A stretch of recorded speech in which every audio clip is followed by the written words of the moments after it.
কিছুদিন পূর্বেই মোহামেডান স্পোর্টিং ক্লাবের তাওহিদ হৃদয় তিনি আম্পায়ারের সাথে বাজে ব্যবহার করার কারণে 2 ম্যাচ নিষিদ্ধ হন। যদি এটা তাওহিদ হৃদয়ের জন্য খুবই কম পরিমাণ শাস্তি ছিল, কেননা তার শাস্তি আরও বেশি হওয়ার দরকার ছিল। আম্পায়ারদের ভুল হবে, সে ভুল ধরার এখতিয়ার বা কোনো ধরনের অধিকার একজন ক্রিকেটারের থাকতে পারে না। আম্পায়ারের এই ভুলগুলো দেখার জন্য ম্যাচ রেফারি রয়েছে এবং ঊর্ধ্বতন আরও কর্মকর্তা রয়েছে, তারা দেখবে।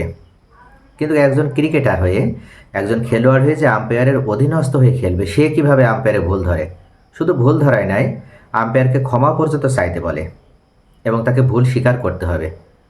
এ ধরনের মেন্টালিটি নিয়ে যারা ক্রিকেটে আসে, এরা কখনো ক্রিকেটকে ভালোবেসে এরা ক্রিকেটে আসে না। তাওহিদ হৃদয় বাংলাদেশের একজন উদীয়মান ক্রিকেটারই তুলনায় বাংলাদেশের অন্যতম সেরা ব্যাটসম্যান, এবং বাংলাদেশের ভবিষ্যৎ বলে যদি কাউকে ধরা হয় তাহলে তাওহিদ হৃদয়কে ধরা হয়। অথচ সেই তাওহিদ হৃদয় এ ধরনের একটা অধ্যত্বপূর্ণ ব্যবহার বা আচরণ করল। এই কারণে মূলত তাকে শাস্তি হিসেবে দেওয়া হয়েছিল 2টা ম্যাচ নিষিদ্ধ এবং 80,000 টাকা জরিমানা। তবে এখন এই তাওহিদ হৃদয়কে বাঁচানোর জন্য যে আইনের মাধ্যমে তাকে শাস্তি দেওয়া হয়েছিল, সে আইন সংশোধন করে একটা ম্যাচ আগেই যেন তাকে আবার ক্রিকেটে ফিরিয়ে আনা যায়, এই কারণে নতুন করে আবার সেই আইন সংশোধন করা হচ্ছে। আর এই আইন সংশোধন করতে যেয়ে দেখা দিল বিপত্তি।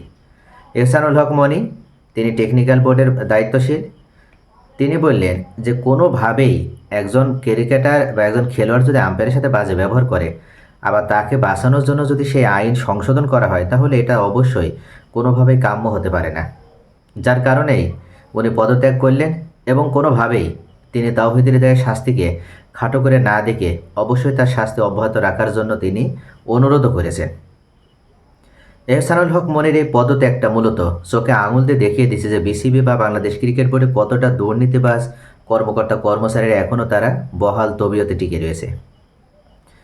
মোহামেডান স্পোর্টিং ক্লাব তারা চেয়েছে যে তাওহিদ হৃদয়ের 1 ম্যাচ পূর্বেই তাকে আবার খেলানো হোক এবং তার 1 ম্যাচ কেবল নিষিদ্ধ সে রয়েছে, আরও 1 ম্যাচ যেন সে নিষিদ্ধ না হয় বা তাকে যেন খেলানোর সুযোগ থেকে বঞ্চিত হতে না হয়, এই কারণে সম্পূর্ণ আইনটাই সংশোধন করে নেওয়া হচ্ছে।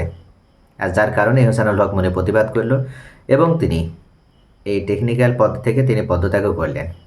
মূল কথা হচ্ছে তাওহিদ হৃদয়ের শাস্তিটা অবশ্যই হতে হবে এবং কোনোভাবে আইন সংশোধন করে তাওহিদ হৃদয়ের নিষেধাজ্ঞা কমিয়ে আনার কোনো ব্যবস্থা করা উচিত হবে না।